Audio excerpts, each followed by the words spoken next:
Parliament ఎన్నికల తర్వాత BRS పూర్తిగా మునిగిపోవడం ఖాయమన్నారు మెదక్ బీజేపీ పార్లమెంట్ అభ్యర్థి రఘునందన్ రావు. బీఆర్ఎస్ అనేది టైటానిక్ పడవ లాంటిదని, మునిగిపోయే నావలని విమర్శించారు. మెదక్ పార్లమెంట్ నుంచి జై తెలంగాణ అన్నోళ్లు బీఆర్ఎస్ కు అభ్యర్థిగా దొరకలేదా అని బీఆర్ఎస్ అభ్యర్థి వెంకటరామిరెడ్డి గురించి మాట్లాడారు.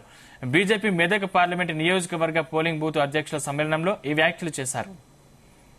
ఆఖరికి బీఆర్ఎస్ వాళ్ళు కూడా ఏమంటారు అన్న, మా బీఆర్ఎస్ పని అయిపోయింది. బీఆర్ఎస్ అనేది ఓ టైటానిక్ పడవ లాంటిది, పడవకు రంధ్రం పడ్డది. సార్కి అర్థం కాలేదు. 3 ఏళ్ల కింద దుబ్బాకలో రంధ్రం కొట్టినాం, టైటానిక్ పడవకి కొట్టినమా. రెండో రంధ్రం హుజురాబాద్ లో కొట్టినమా. కానీ సార్ గట్ల 10వ అంతస్తులో స్టీమర్ మీద ఉన్నాడు, లోపలికి నీళ్ళు వస్తున్నాయి అనేది కనబడలేదు. కనబడ్డదా?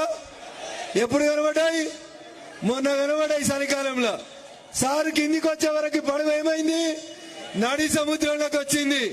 ఎన్ని మోటార్లు పెట్టినా, కాళేశ్వరం బాహుబలి పంపులు పెట్టినా నీళ్లు బయటికి పోలే. ఫలితం ఏమైంది? ఫలితం ఒకటి ఉండే అని చెప్పుకుందాం ఇంగ్లీష్ సినిమాల్లో. 500 ఏళ్ల కింద ఓ పడవ నడి సముద్రంలో మునిగింది. ఏంది దాని పేరు?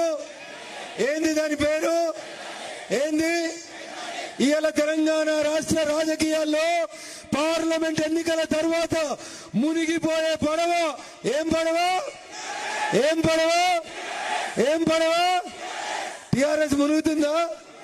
టిఆర్ఎస్ బీఆర్ఎస్ అయినప్పుడే దానికి ప్రజలు సిఆర్ఎస్ ఇచ్చిరు, కంపల్సరీ రిటైర్మెంట్ స్కీమ్ ఇచ్చి.